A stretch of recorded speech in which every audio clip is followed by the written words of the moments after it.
দৌহিত্র, দেশ এবং দেশান্তরে থাকা সমস্ত পরিযায়ী শ্রমিকদের জানাচ্ছি শারদীয়ার আন্তরিক প্রীতি, শুভেচ্ছা ও অভিনন্দন। আমি একজন বাঙালি, সেই হিসাবে আজকের দিনটা আমার কাছে চিরস্মরণীয় হয়ে থাকবে। আজ ২৮শে সেপ্টেম্বর কেবল মহাসপ্তমী নয়, এই দিনে অনুষ্ঠিত হতে চলেছে চিরপ্রতিদ্বন্দ্বী দুই দেশ পাকিস্তান এবং ভারতের এশিয়া কাপ টুর্নামেন্ট ফাইনাল। আর আমি ভিডিওটি পোস্ট করছি ২৯শে সেপ্টেম্বর। ২৯শে সেপ্টেম্বর যেহেতু পোস্ট করছি, তো খেলার ফলাফলটি আমার কাছে আছে। ভারত এই এশিয়া কাপে জয়লাভ করেছে, যার জন্য আমার আনন্দ আরও দ্বিগুণ হয়ে গেছে। আমি কর্মসূত্রে ইউরোপের ছোট্ট একটি দেশ সার্বিয়াতে থাকি, আর সার্বিয়ার বেলগ্রেডেই, অর্থাৎ সার্বিয়ার রাজধানীতেই আমি কর্মরত। আমি এখানে ভালো আছি।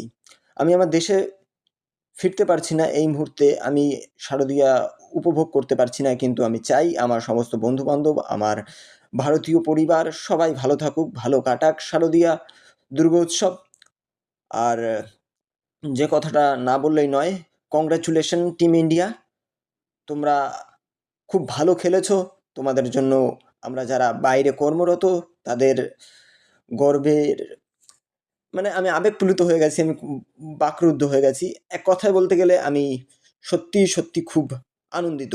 এই শারদোৎসব আর এশিয়া কাপ ফাইনালে জয়ী, সত্যি আমি বাকরুদ্ধ হয়ে গেছি। সো যারা সার্বিয়াতে আসছো তাদের জন্য একটাই কথা, এখন ঠান্ডা পড়ে গেছে, আসার সময় অবশ্যই ঠান্ডার পোশাক নিয়ে আসবে। আর সবসময় ফ্যামিলিকে সময় দেওয়ার চেষ্টা করবে, কারণ বাইরে আসলে বুঝতে পারবে ফ্যামিলির প্রকৃত ভ্যালু। তো টেক কেয়ার, বাই বাই। আর আমার চ্যানেলটাকে একটু সাবস্ক্রাইব করো।